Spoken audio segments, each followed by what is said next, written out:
আসামোলজি চেনেলটোলৈ সকলোকে স্বাগতম জনাইছো। আজিৰ ভিডিঅ'টোত কেইটামান গুৰুত্বপূৰ্ণ সাধাৰণ জ্ঞানৰ প্ৰশ্নোত্তৰ উল্লেখ কৰা হ'ল। এই প্ৰশ্নোত্তৰ কেইটা বিভিন্ন প্ৰতিযোগিতামূলক পৰীক্ষাৰ কাৰণে খুবেই জৰুৰী।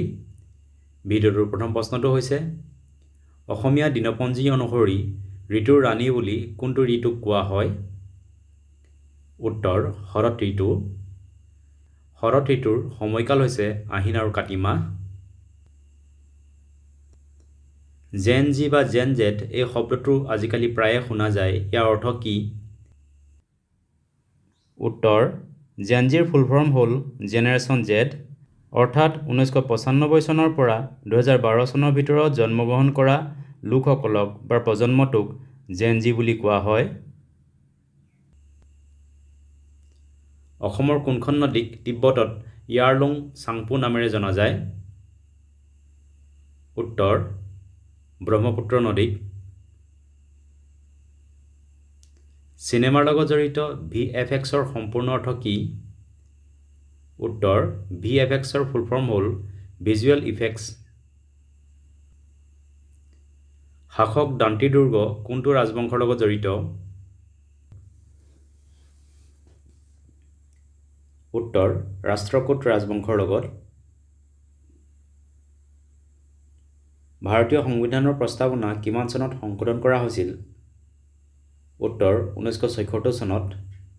ভাৰতীয় সংবিধানৰ প্ৰস্তাৱনা বা প্ৰিএম্বল এবাৰেই সংশোধন কৰা হৈছিল আৰু সেয়া কৰা হৈছিল 1976 চনৰ 42তম সংশোধনীত। ৰাষ্ট্ৰপতিৰ পদটো খালী হৈ থাকিলে কিমান দিনৰ ভিতৰত পূৰ কৰিব লাগে? উত্তৰ 6 মাহৰ ভিতৰত। ভাৰতীয় বেংক নোটত কিমানটা ভাষা লিখা থাকে? উত্তৰ 15টা।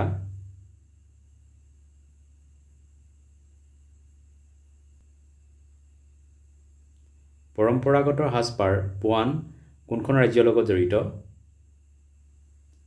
উত্তৰ মিজোৰাম। অসমৰ তেজপুৰত থকা মহাভৈৰৱ মন্দিৰ কোনগৰাকী ৰজাই নিৰ্মাণ কৰোৱাইছিল বুলি কোৱা হয়? উত্তৰ বানাসুৰ ৰজাই নিৰ্মাণ কৰোৱাইছিল বুলি কোৱা হয়। চিত্তৰঞ্জন দাসৰ লগত স্বৰাজ দলৰ সহ-প্ৰতিষ্ঠাপক কোন আছিল? উত্তৰ মতিলাল নেহেৰু। স্বৰাজ দল গঠন কৰা হৈছিল 1923 চনত। হাৰ্ট বা হৃদপিণ্ডৰ বিষয়ে অধ্যয়নক কি বোলে? উত্তৰ কাৰ্ডিঅলজি। ভাৰতৰ কোনখন ঠাইয়ে কেতিয়াও উলম্বভাৱে সূৰ্যৰ কিৰণ লাভ নকৰে? উত্তৰ শ্ৰীনগৰ। শ্ৰীনগৰ হৈছে কেন্দ্ৰীয়শাসিত অঞ্চল জম্মু কাশ্মীৰৰ ছামাৰ কেপিটেল।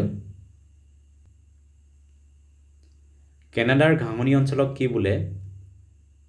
উত্তৰ প্ৰেইৰিজ। দাড়ি কটা ছেফটি ৰেজৰৰ আৱিষ্কাৰক কোন আছিল?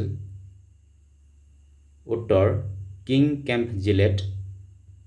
এইকেইটা আছিল কেইটামান গুৰুত্বপূৰ্ণ জিকে। ভিডিঅ'টো চোৱাৰ বাবে ধন্যবাদ। যদি ভিডিঅ'টো ভাল লাগিলে লাইক কৰিবলৈ লগতে চেনেলটো ছাবস্ক্ৰাইব কৰিবলৈ অনুৰোধ জনালোঁ। ধন্যবাদ।